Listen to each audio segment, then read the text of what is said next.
E aí galera, eu sou o Fred. Eu sou o Argos. Eu sou o Leandro Novo. E nós somos o Tracador. E o tema de hoje são os quadrinhos que marcaram a nossa infância.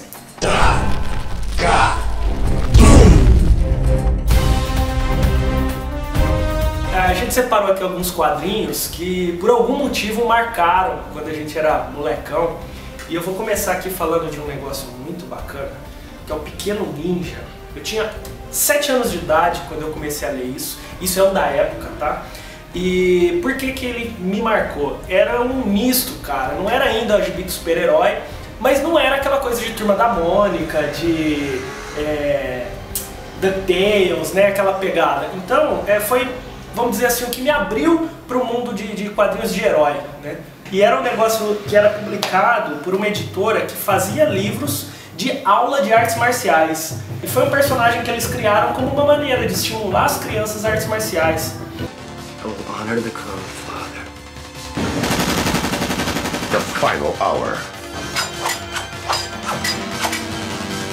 The deadliest art of the Orient is now in the hands of an American. Que foda, e é o número 1, hein? Eu quero uns pedaços aqui, eu vou até colocar nas costas tem a capa do 2 também, mostra aí. E eu acho que eu cheguei a comprar uns 8, 9 desses, mais ou menos, na época. Eu sempre gostei de super-herói, desde que eu me conheço, assim. E aí, quando eu comecei a colecionar de fato, pensar em pegar revista pra ler e tal, eu comecei por aqui, uma fase do Homem-Aranha do Todd McFarlane, tá?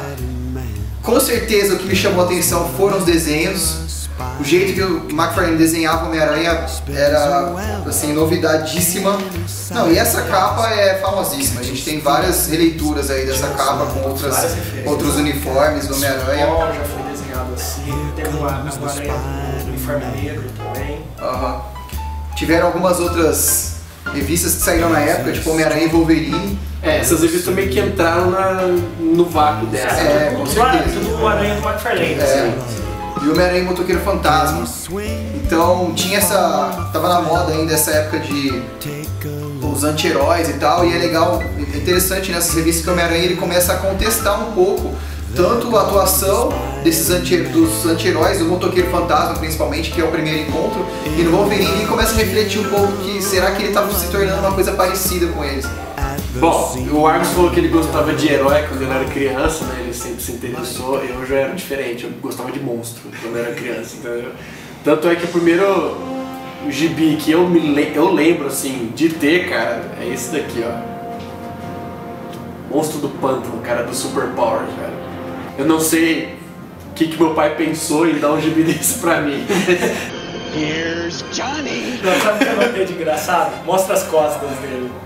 Propaganda de shampoo do Snoopy, cara. Tipo, o gibi de monstro e esse cara me faz propaganda. E o gibi ponto adulto.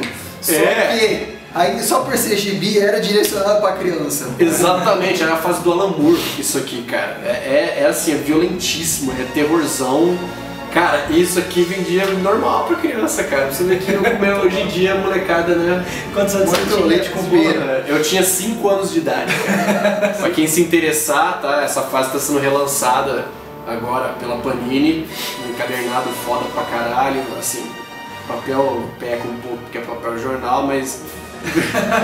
Depois de, enfim, mais de 20 e tantos anos, entendeu? Agora que tá sendo relançado, cara. Eu acho que... Vale lembrar que é remasterizado, né? Pega aquela imagem pra mostrar a diferença de tratamento, cara. Dá um grau. Diferença das cores e tudo.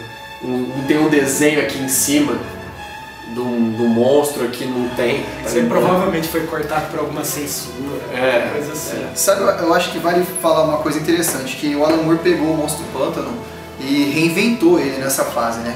Ele colocou o Monstro do Pântano em outro patamar, um dos personagens mais poderosos das histórias em quadrinhos, de heróis e tal. Vale ver aí que a gente tinha bom gosto desde criança, né? Sem saber.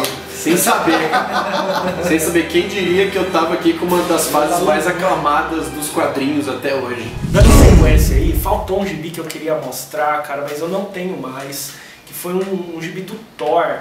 Que foi o primeiro gibi de super-herói que eu tive. Eu ganhei, se não me engano, uma tia minha. Não me recordo ainda. Mas assim, eu fiquei muito puto com aquele gibi, cara, porque foi minha introdução pros quadrinhos de herói. Só que o filho da puta do gibi tava com um problema de edição e as páginas repetiam. Tinha um dado momento assim que voltava. E aí eu falava, caralho, velho, mas essa história não tá fazendo sentido nenhum. E aí eu acabei trazendo esse daqui, Homem-Aranha 2099, número 1, porque foi o primeiro gibi número 1 que eu tive de super-herói. Na época era complicado ter o número 1. Vale lembrar que hoje é muito fácil ter uma número 1, porque os caras fazem reboot toda hora. Né, cara? O Fred colocou até o nome dele na Tem, eu fazia ele tem aqui também, ó. Nossa, cara. Eu era muito lesado. Você regaçava as revistas. Eu não tinha culhões pra fazer isso. Eu não tenho até hoje. Porque se eu emprestasse pra alguém, eu via que o filho da puta tava com o meu quadrinho ainda. Eu acho que daqui vale lembrar que a história era escrita pelo Peter David, que realmente foi um cara que marcou muito também a nossa infância. Ele escrevia Homem-Aranha 2099 e o Hulk ao mesmo tempo, né? Eu particularmente era Marvete, tá?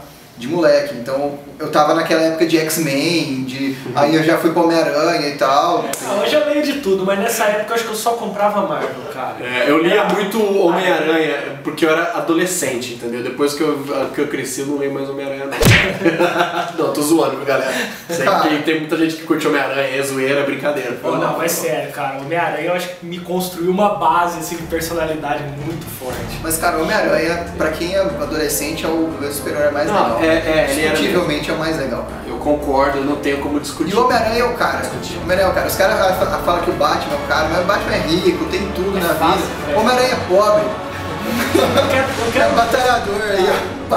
Eu quero você cuidar da tia, da esposa, ser perseguido por um jornal e ainda combater o crime. Só faltou ele nascer no Brasil, cara. Agora falando de uma outra revista que me marcou aí, falar dessa saga Marvels da primeira edição. Você tem 11 anos, você vai na banca, você encontra uma revista com essa capa, tá? Essa capa. Você acabou de falar do Homem-Aranha, o cara que trabalhador, não tem dinheiro, você vai mostrar um bagulho de ostentação desse aqui. Não, mas você encontra uma revista com essa capa e com esse desenho do Alex Ross. É uma revista, essa minissérie que é escrita pelo Kurt Busiek, que é um cara, um nerdaço que sabe tudo do universo Marvel. Ele pega uma visão de um jornalista, tá? Que mostra a vida dele dentro, aí passando sendo apresentados super-heróis em diferentes épocas. Começa com o Namor, com o Tocha Humana original. É tudo da perspectiva de um fotógrafo, né? Eu acho que os quadrinhos, assim, teve esse marco, assim, né, cara? Que foi, a gente tem dois marcos aqui dos desenhos, né? Que é o Mark Forlane e depois o Alex Ross, assim. Os caras foram divisores de água, assim, pra nós na época, né? Que a gente curtia desenhar. Qualquer coisa que saía do Alex Ross, não importa quem que fosse, né, velho? Não, vem cá, eu quero. Pra caralho. Cara, eu acho que vale lembrar uma coisa, que a gente fez uns vídeos pra trás aí falando mal das revistas dos anos 90, e essas revistas aqui, pelo menos as que eu mostrei, são anos 90. Então teve coisa boa nos anos 90 também, tá? Não foi só bosta. E eu tenho muito carinho pelos anos 90 porque é a época que eu comecei a ler história em quadrinhos de verdade. Voltando aqui, né, agora é minha vez de falar de mais um aqui, que foi esse gibi em particular, cara. Uma fase escrita e desenhada pelo John Byrne. E eu lembro disso aqui, cara, eu tinha 7 anos quando eu li esse gibi, né. O que me chamou lógico, eu era criança, são os desenhos do John Byrne, entendeu? Cheio de detalhes, cheio de sombra. Essa fase aqui foi uma das que, nossa, marcou pra caralho pra mim, assim, entendeu? Deve ter durado umas 7 edições. Essa aqui é onde, se não me engano, é a segunda parte. Teve uma antes que o Dr. Samson captura o Hulk, aqui ele separa o Dr. Banner do Hulk, e depois o Hulk entra num módulo berserk, assim, cara, ele espanca todo mundo, cara, Vingadores, todo mundo em cima dele, assim, os caras não conseguiam parar ele.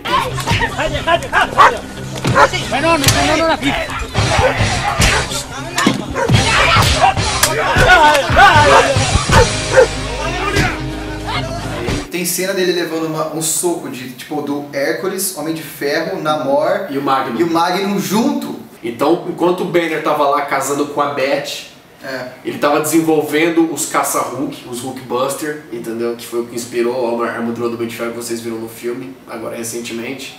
Ele tava criando todas essas coisas, ele tava vivendo a vida dele, só que ele começou a ficar fraco. E o Hulk tava descontrolado, cada vez pior, e todo mundo tentando derrubar ele. E o Dr. Samson que descobriu que ele teria que reunir os dois novamente, porque senão o Banner ia morrer. E o Hulk também, o Hulk começa a ficar fraco também. E é só por isso que os caras vencem o Hulk, na verdade.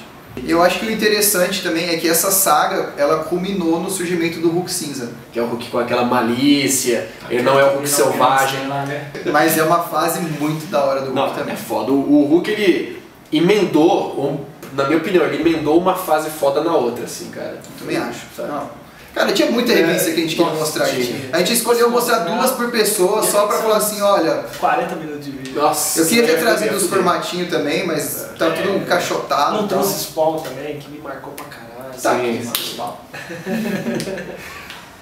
Mas é isso aí, galera. E vocês? O que marcou vocês na infância? Tenta lembrar, Posta aqui Escreve pra aí, gente. mostra pra gente. Escreve pra gente aí. Assiste os vídeos antigos. Vê o vídeo dos anos 90, lá que a gente falou mal, porque agora a gente falou bem, tá? Aí você pega as 2 perspectivas, curte o vídeo, assina o canal e a gente se vê no próximo vídeo do Tracadão. Isso aí! Falou!